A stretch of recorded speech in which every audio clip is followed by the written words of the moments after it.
Praise the lord. ఈరోజు వాక్యోపదేశం కీర్తనలు 105వ అధ్యాయం 1వ వచనం. యెహోవాకు కృతజ్ఞతాస్తుతులు చెల్లించుడి, ఆయన నామమును ప్రకటన చేయుడి, జనములలో ఆయన కార్యమును తెలియజేయుడి. మన ప్రభువైన దేవునికి ఎల్లప్పుడూ మన కృతజ్ఞతాస్తుతులు చెప్తూనే ఉండాలి.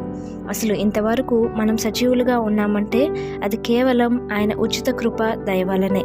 ఆయన నామంను ఎల్లప్పుడూ ప్రకటన చేయాలి అంటే ఎలా అని అడగొచ్చు. మనం చేసే చిన్న కార్యమైనా అది ఆయన నామానికి ఘనత తేవాలి.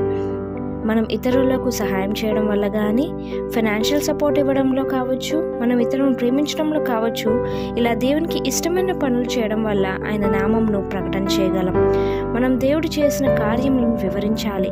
మన జీవితం ఒక మాదిరికరంగా ఉండాలి.